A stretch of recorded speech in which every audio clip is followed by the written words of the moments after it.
이 MPA 전략의 가장 큰 장점은 뭐냐 하면은, 이 전략을 따라서 투자하는 펀드가 있습니다. 그거를 바로 삼성 글로벌 ETF 로테이션 또는 줄여서 삼그리라고 하는데, 장단컨대 삼성증권이나 어디서 삼그리 홍보해달라고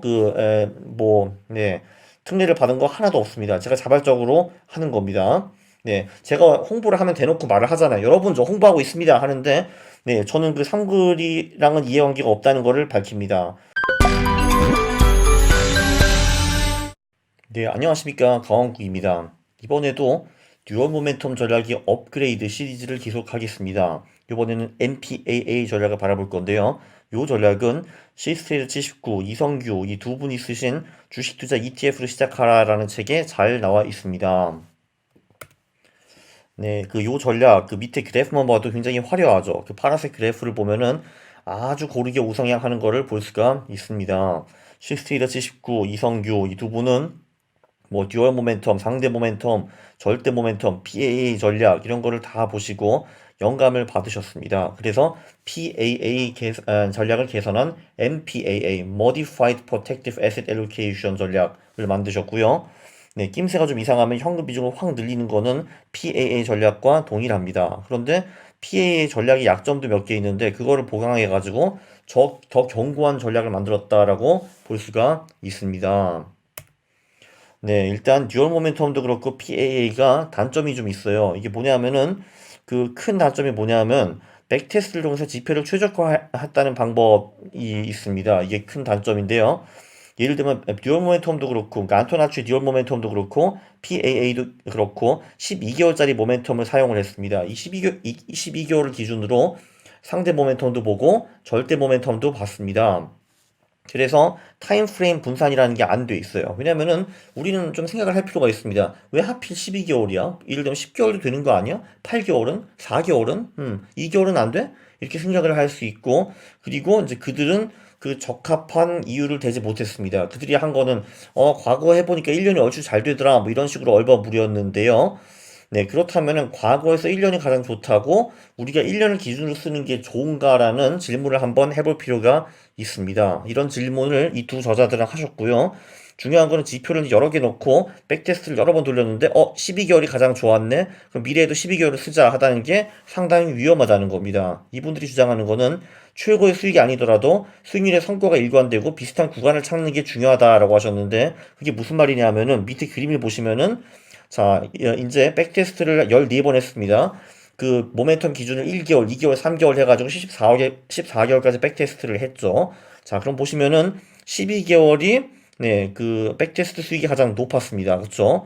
그리고 3에서 11개월, 13개월까지는 대충 고르게 유지되는 것을 볼 수가 있어요. 자, 이럴 때 12개월 쓰는 게 상당히 위험하다는 겁니다. 왜냐? 그 옆에 보시면은 14개월치는 수익이 확 줄어드는 걸 볼 수가 있습니다. 복리 14%에서 복리 한 5%로 줄어드는데, 자, 과거에서는 12개월이 잘 통했는데, 미래에서는 14개월 꼴이 날지 누가 장담을 합니까? 왜냐면은 12개월이 잘 되고 14개월이 안 된 거는 우연일 수도 있거든요. 그렇기 때문에 저자들은 그거보다는 예를 들면 내가 한 타임 프레임만 선택을 한다면은 예를 들면은 6개월이나 8개월이 더 낫다라는 겁니다. 왜냐면은 6개월 그 인근지를 한번 보세요. 그 4, 5, 6, 7, 8을 보시면은 그 6개월을 쓰든 그거보다 좀 더 작거나 높은 모멘텀을 쓰든 결과는 거의 비슷하게 나오는 것을 볼 수가 있습니다. 그러니까 6개월이 12개월보다 훨씬 더 견고하다는 거죠.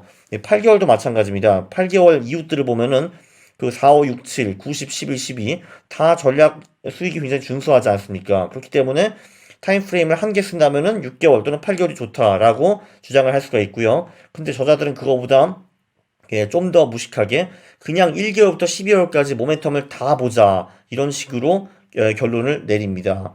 그러면은 우리는 그 최고점을 찾지는 못했지만 그래도 전략이 대충 돌아가는 그 구간은 전부 다 포함시켰다라고 볼 수가 있거든요. 이거는 좀 이따가 다시 설명을 드리고요. 단점 2. 그 듀얼 모멘텀, PA 둘 다 PA는 좀 그렇다. 듀얼 모멘텀 같은 경우만 해도 횡보장에 대책이 거의 없습니다. 왜냐면은 이게 이제 모멘텀 전략이기 때문에 추세가 있는 그런 장이 잘 먹힙니다. 뚜렷한 상승장에는 뚜렷하게 우리가 같이 먹으면 되는 거고 뚜렷한 하락장에는 우린 빼져가지고 안 깨지거든요. 근데 횡보장 좀 올랐다가 깨지고 또 올랐다가 깨지고 이런 장들이 엄청나게 짜증납니다. 이럴 때는 손실이 누적될 수밖에 없는 거죠.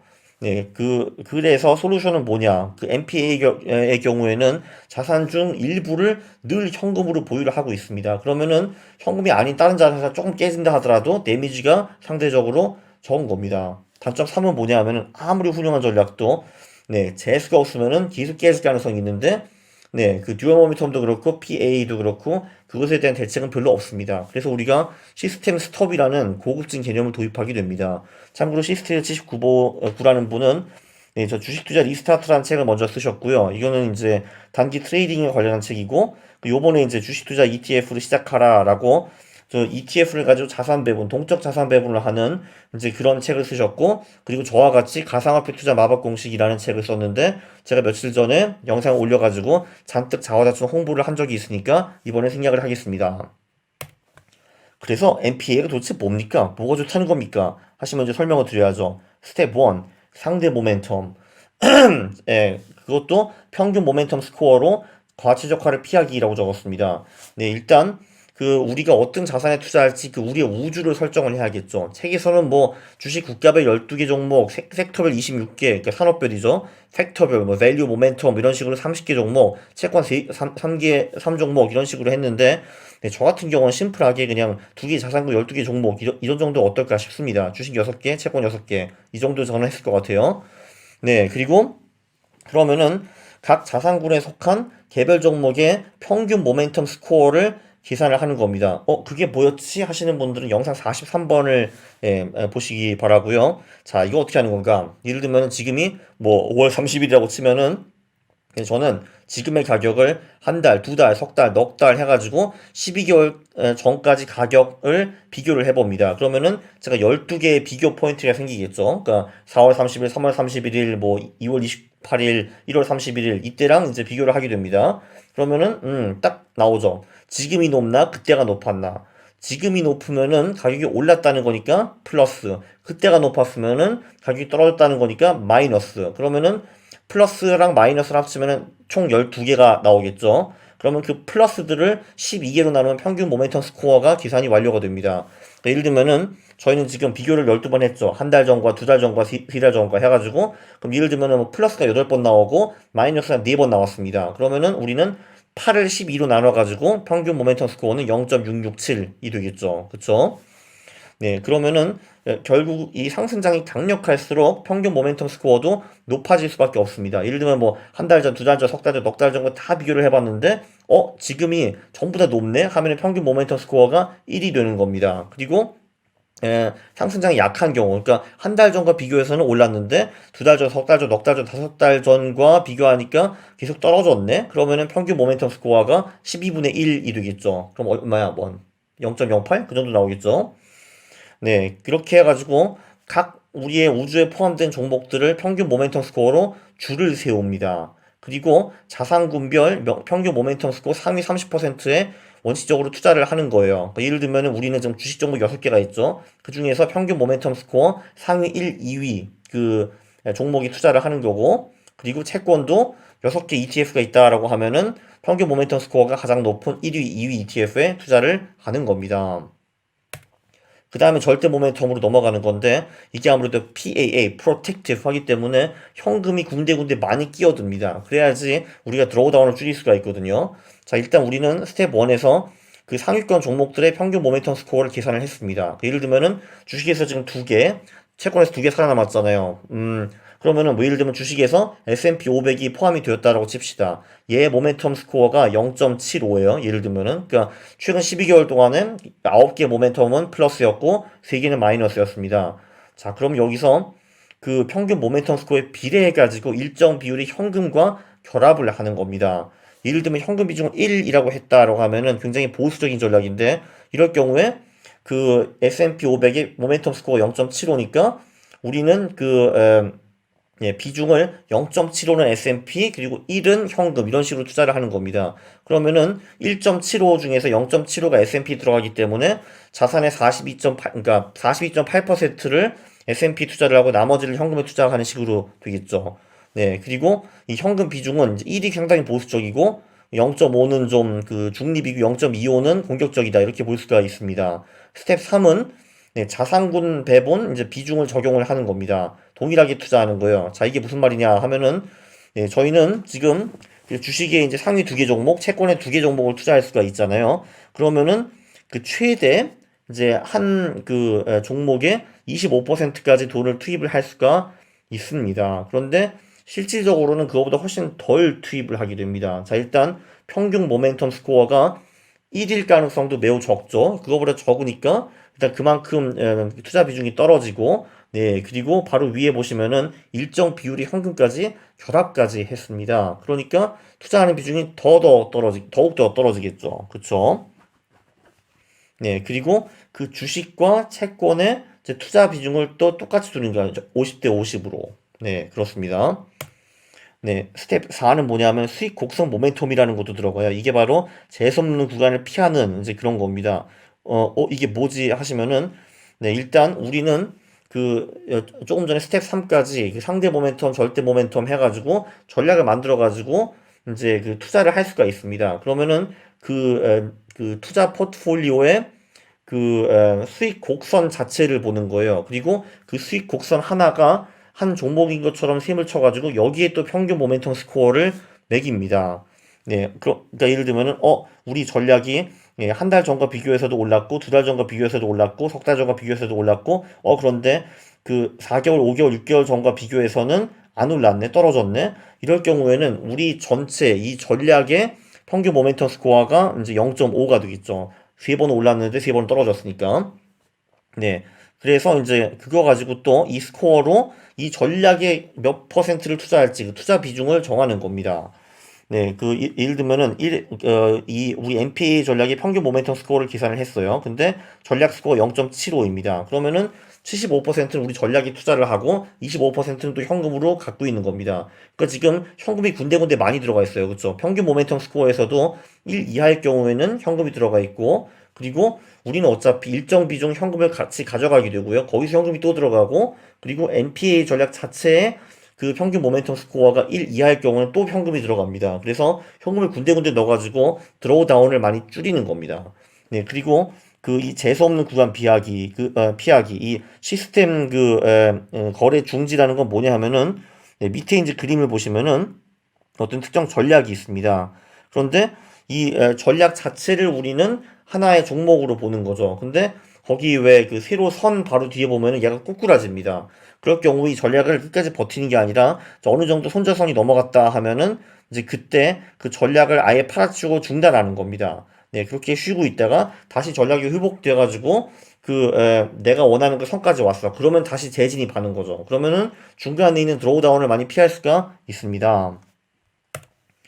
네, 이렇게 이 MPA 전략, 되게 복잡한데, 그래서 수익은 어떻게 나온다는 겁니까? 라고 말씀을 하시면은, 네, 안전형, 중립형, 그리고 공격형이 있습니다. 안전형의 경우에는 현금 비중을 1로 잡았는데, 네, 얘를 투자를 했을 경우 2003년부터 17년까지 복리수익이 7.7, 최대 낙폭이 4.4%, 와우, 4.4% 나왔고요. 중립형은 현금 비중이 좀 더 적습니다. 1이 아니라 0.5인데, 네, 그럴 경우에 복리 수익은 당연히 좀 올라가겠죠. 9%. 현금이 좀 적게 들어갔으니까. 최대 낙폭도 같이 올라갑니다. 6.1로. 공격형은 현금 비중을 0.25로만 잡고 가는 애인데요. 여기가 복리 수익이 9.6, 최대 낙폭이 7.5 정도 나옵니다. 네, 이 MPA 전략의 가장 큰 장점은 뭐냐 하면은, 네, 이 전략을 따라서 투자하는 펀드가 있습니다. 그거를 바로 삼성 글로벌 ETF 로테이션 또는 줄여서 삼글이라고 하는데, 네, 어떻게 보면 아마추어의 전략이 ETF화 된 게 세계 최초가 아닌가 싶습니다. 시스리아 79님이 그 메인 아이디어를 거의 다 내셨고, 삼성증권에 계셨던 이성규 님이, 좋은 전략이네요. 끄떡끄떡. 내가 윗분들 설득해 보겠습니다. 해가지고 ETF를 만드셨거든요. 이게 뭐, 펀드 슈퍼마켓 비대면 계좌 개설하고, 거기서 사고 팔 수 있고, 선추와 환매 수수료는 없다 그러고, 수수료는 한 연 0.8% 정도 된다고 하고요. 백테스트 실적은 이제 밑에 보실 수가 있습니다. 2002년부터 17년까지 손실이라는 해가 없었고요. 복리 10.3%, MDD 5.9%짜리 전략이고, 제가 보기에는 중립형 전략인 것 같아요. 네, 그래야지 아무래도 백테스트 수익이 좀 비슷하게 나오겠죠. 네, 그래서 요약을 하면요. 네, 기존 이제 전략, 듀얼 모멘텀이나 이런 거 대비 장점이 상당히 많은 전략입니다. 일단, 과최적화 위험이 없습니다. 그 모멘텀 선정 기준을 이제 한 딱 한 타임에 맞추지 않고 1에서 12개월로 늘려놨거든요. 그래서 네, 예를 들면은 뭐 12개월, 이거를 딱 못을 박은 FA나 듀얼 모멘텀보다 좀 더 과체적화될 가능성이 적습니다.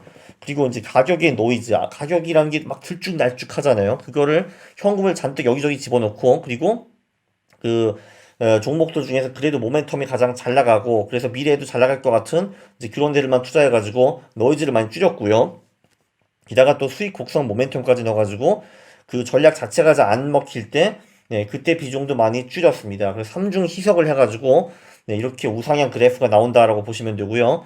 네, 변동성이 구조적으로 낮고 안정적인 수익 구조 기대가 가능합니다. 그리고 흥보장의 뉴럴 모멘텀 같은 게 잘 안 통하는데, 그걸 이제 현금으로 많이 희석을 하고 재선장에도 다 대비를 했습니다. 여기도 방법이 두 가지가 있죠. 이거는 그 변동성 돌파 전략처럼, 예, 직접 못하고 이제 코딩을 해야 되는 그런 전략은 아니고 직접 할 수는 있습니다. 물론 매달 이거를 하는 게 좀 귀찮겠죠. 귀찮은 게 싫으시면은 이 삼그리를 사셔도 되는데, 저는 장단컨대 삼성증권이나 어디서 삼그리 홍보해달라고 네, 특례를 받은 거 하나도 없습니다. 제가 자발적으로 하는 겁니다. 네, 제가 홍보를 하면 대놓고 말을 하잖아요. 여러분, 저 홍보하고 있습니다 하는데, 네, 저는 그 삼글이랑은 이해관계가 없다는 거를 밝힙니다. 네, 문제는 뭐냐. 직접 할 수는 있는데, 이걸 매월 기기적으로 실행하는 데는 일단 게으름이 들기도 하고, 심리적 문제가 발생합니다. 이게 뭐냐 하면은, 전략이 매월 돈을 벌면 좋은데, 두 달, 3달 연속 깨지고 보면은 왠지 하기가 싫거든요? 그러면 또 이렇게 미루게 됩니다. 이 핑계, 저 핑계, 바쁘네, 안 바쁘네 하면서 미루게 되는데, 그렇게 해가지고 결국 이 전략을 석 달, 6개월, 1년 이상 유지를 할 수 있을까? 저는 상당히 의문입니다. 야, 논리 구조를 보면은 이 MPA가 정말 짱인 것 같아요. 상대 모멘텀도 들어가 있지, 절대 모멘텀, 자산 배분도 있고, 거기다 이중 수익 곡성 모멘텀까지, 형까지 써가지고 들어오다가 줄였어. 아주 대박입니다. 이론적으로 상당하고요. 네, 삼그리가 잘 될 거라고, 장기적으로 잘 될 거라고 저는 생각을 합니다. 2018년에 실제로 주식시장이 뭐 한국뿐만 아니라 전 세계적으로 다 장났는데, 삼그리는 아주 꿋꿋이 잘 버티는 그런 모습을 보여줬습니다. 네, 다음 시간에 이 시리즈는 기속이 됩니다. 야, 이거 끝나면은 독자분들 다 도망가시는 거 아니겠죠? 네, 왠지 MPA, 이거 제가 지금 설명했는데도 상당히 복잡하네요. 그럴 때 방법이 있습니다. 이 영상을 10번 연속으로 보시는 거죠. 그러면은 분명히 모든 것이 이해가 될 겁니다. 네, 예, 농담이었고요. 다음 시간에 또 뵙겠습니다. 감사합니다.